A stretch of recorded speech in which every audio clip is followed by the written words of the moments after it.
Bismillahirrahmanirrahim. Assalamualaikum warahmatullahi wabarakatuh. Kenalkan, nama saya Teddy Reza. Saya dari kelompok 5. Dalam mata kuliah ini, saya akan mempresentasikan tentang ragam bahasa ilmiah dan juga membahas tentang punktuasi, diksi, dan kalimat efektif. Sebelumnya, saya ingin memperkenalkan satu persatu rekan-rekan saya. Yang pertama, Aji Wijangkara Daud, dan selanjutnya Andika Erlangga, dan yang ketiga yaitu Rizky Sofiandi. Untuk memulai ragam bahasa ilmiah, apa sih ragam bahasa ilmiah itu? Ragam bahasa ilmiah adalah salah satu ragam bahasa Indonesia yang digunakan dalam pertemuan dan penulisan karya ilmiah, di mana ragam bahasa ilmiah ini diperoleh sesuai dengan sifat keilmuannya dan didasari oleh hasil pengamatan, peninjauan, penelitian dalam bidang tertentu. Disusun menurut metode atau pendekatan rasional, pendekatan empiris, dengan sistematika penulisan yang bersantun bahasa dan isinya dapat dipertanggungjawabkan kebenarannya atau keilmiahannya. Bahasa ragam ilmiah merupakan ragam bahasa berdasarkan pengelompokan menurut jenis pemakaiannya dalam bidang kegiatan sesuai dengan sifat keilmuannya. Bahasa Indonesia harus memenuhi syarat diantaranya benar atau sesuai dengan kaidah bahasa Indonesia baku, logis, cermat, dan sistematis. Pada bahasa ragam ilmiah, bahasa bentuk luas dan ide yang disampaikan melalui bahasa itu sebagai bentuk dalam tidak dapat dipisah. Penggunaan ragam bahasa ilmiah. Penggunaan dalam bahasa ilmiah dan disampaikan dalam bentuk karya tulis ilmiah, misalnya laporan penelitian atau studi, makalah, skripsi, tesis, dan disertai adalah bersifat formal. Oleh karena itu, ragam bahasa yang digunakan dalam karya tulis ilmiah adalah ragam bahasa baku atau standar, bahasa dalam percakapan sehari-hari atau koloquial, serta percakapan lisan tidak tepat apabila digunakan untuk menyampaikan informasi dan konsep-konsep yang berkadar ilmiah.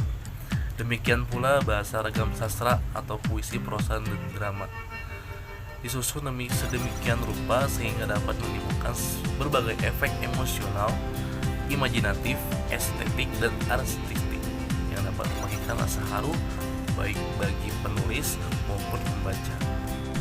Selanjutnya ini sama saya kelompok 5. Saya di sini akan menjelaskan tentang punktuasi. Pengertian punktuasi dalam pengertian sehari-hari adalah bahasa lisan, sedangkan bahasa tulis adalah pencerminan kembali dari bahasa lisan itu sendiri dalam bentuk-bentuk simbol-simbol tertulis. Dasar punktuasi terdiri dari dua aspek, yakni unsur suprasemesta dan unsur segmental. Macam-macam punktuasi. Titik-titik yang dilambangkan tanda titik. Tanda ini dipakai untuk menyatakan akhir dari sebuah tutur atau kalimat, seperti Bapak sudah pergi ke kantor, atau tidak ada yang perlu ditakuti. Ada kalangan yang menganggap cara dramatik itu sebagai cara yang terbaik, tetapi kalimat tanya atau kalimat perintah mengandung pengertian akhir, maka tidak perlu tanda titik. Contoh, kamu sudah mendengar cerita itu? Pergilah dari sini. Aduh, nasibku sial. Tanda titik dipakai pada akhir singkatan gelar, jabatan, pangkat, dan singkatan kata atau ungkapan yang sudah lazim. Singkatan yang terdiri dari 3 huruf atau lebih hanya dipakai untuk satu tanda titik. Contoh, DR untuk dokter, AN untuk atas nama. Tanda titik dipergunakan untuk memisahkan angka ribuan, koma yang dilambangkan. Tanda ini dipakai untuk menyatakan perhentian antara atau dalam kalimat, juga dipakai untuk beberapa tujuan tertentu. Dipergunakan untuk menceraikan beberapa kata yang disebut berturut-turut. Ia membeli seekor ayam, 2 ekor kambing, 50 kg gula sebagai oleh-oleh untuk orang tuanya. Realita kehidupan penuh dengan kaidah ukuran-ukuran yang memberikan arti pada kesalahan hidup itu sendiri. Untuk menandakan seseorang diajak bicara, saya setuju saudara, ataupun saya mendoakan Yanto agar selalu berhasil dalam usahamu.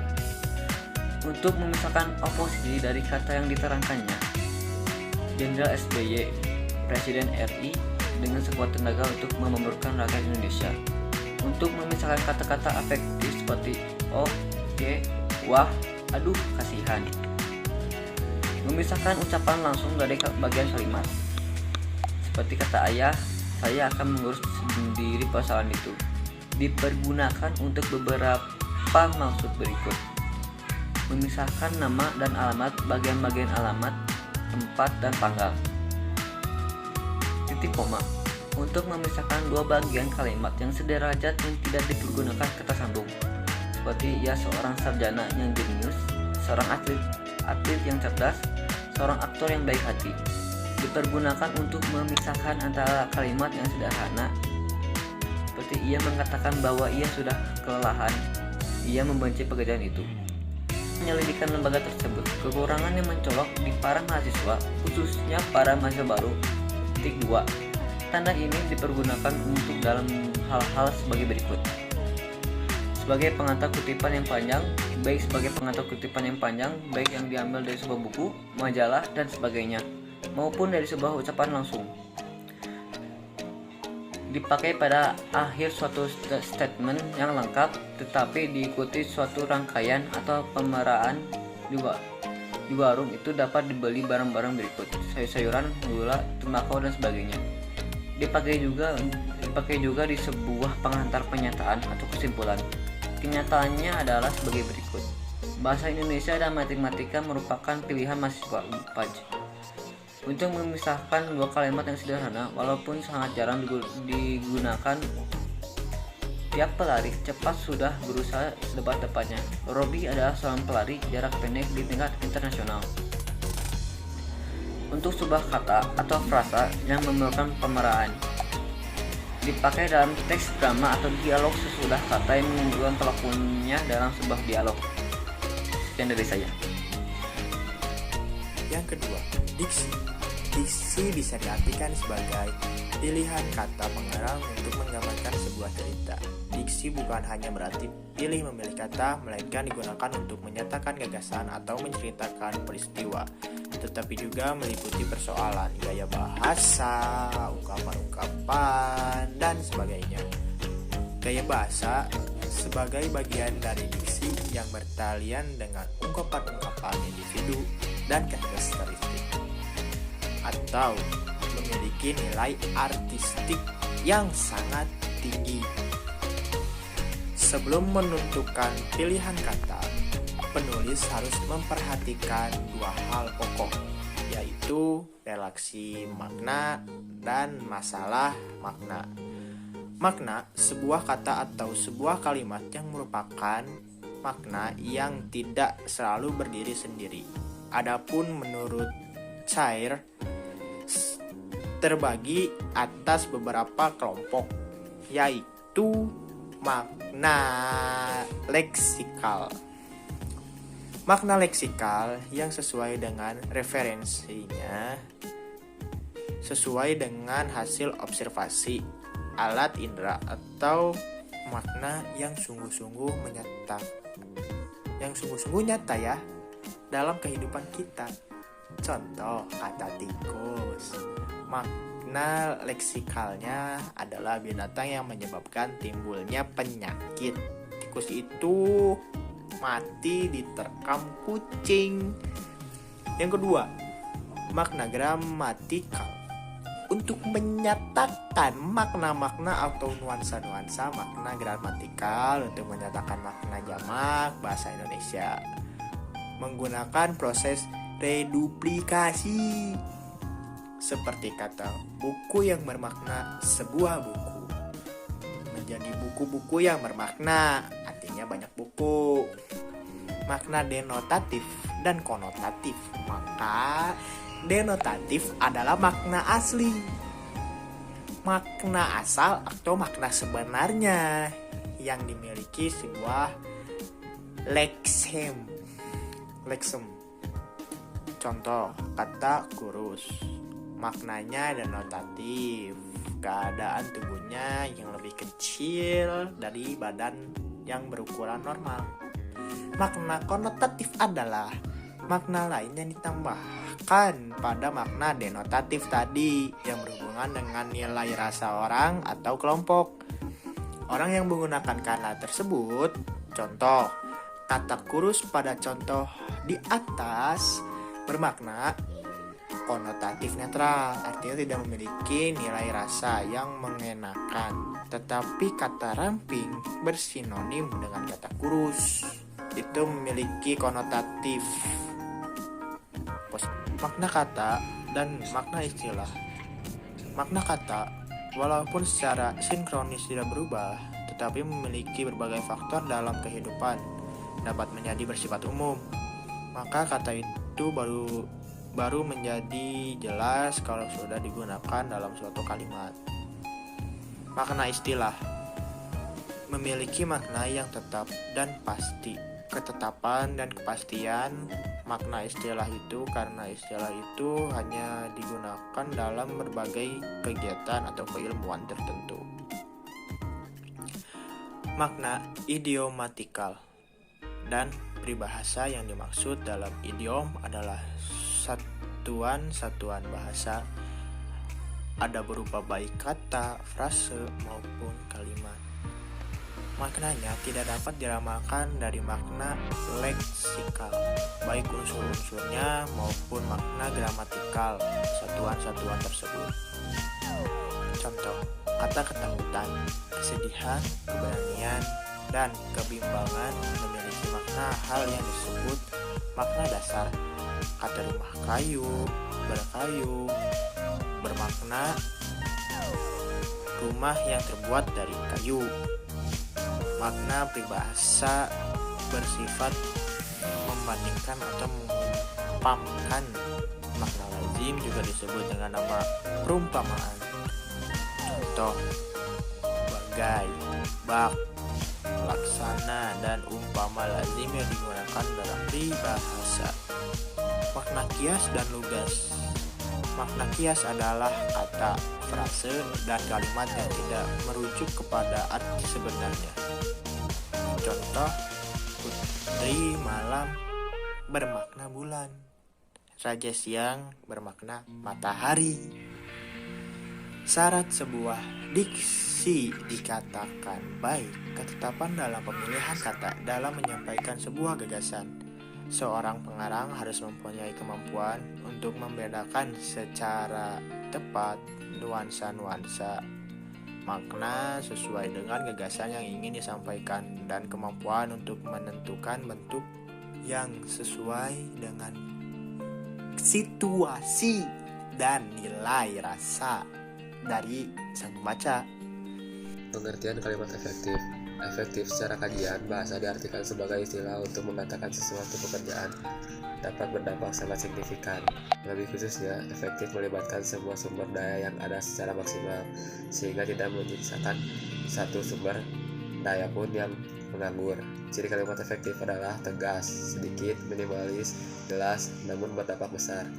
Kalimat efektif adalah kalimat yang dengan kaidah bahasa baik ejaan maupun tanda bacanya sehingga mudah dipahami pembaca atau pendengarnya. Dengan kata lain, kalimat efektif mampu kembali gagasan-gagasan pada pendengar atau pembacanya seperti apa yang dimaksud oleh penulis. Syarat-syarat kalimat efektif yaitu sesuai ejaan dan disempurnakan, subjek dan predikat, tidak bertele-tele, tidak multi tafsir. Unsur kalimat efektif. Dalam kalimat efektif memiliki unsur-unsur yang dipenuhi. Unsur tersebut terdiri atas subjek, predikat, objek, kelengkapan, dan keterangan. Dalam baku sekurang-kurangnya terdiri atas dua unsur yakni subjek dan predikat. Sementara pelengkap lainnya bisa wajib hadir, tidak hadir, atau wajib tidak hadir. Subjek. Subjek adalah bagian kalimat menunjukkan pelaku, tokoh, sosok, atau benda, sesuatu hal, suatu masalah yang menjadi pangkal atau pokok pembicaraan. Subjek biasanya diisi oleh jenis kata, frasa, benda, nominal, klausa, atau frasa verbal. Kedua, predikat. Unsur kalimat selanjutnya adalah predikat, yakni bagian kalimat memberitahukan melakukan tindakan apa atau dalam keadaan bagaimana subjek, pelaku atau tokoh atau benda di dalam suatu kalimat. Selain berfungsi untuk tindakan atau perbuatan subjek, dapat pula menyatakan sifat, situasi, status, ciri, atau jati diri. Termasuk sebagai dalam kalimat adalah pernyataan tentang sesuatu yang dimiliki oleh subjek. Predikat juga berupa kata atau frasa bagian besar berkelas verba atau adjektif, tetapi dapat juga numeralia, nomina, atau frasa nominal. Perhatikan contoh berikut. Adik sedang tidur siang. Yang ketiga ada objek.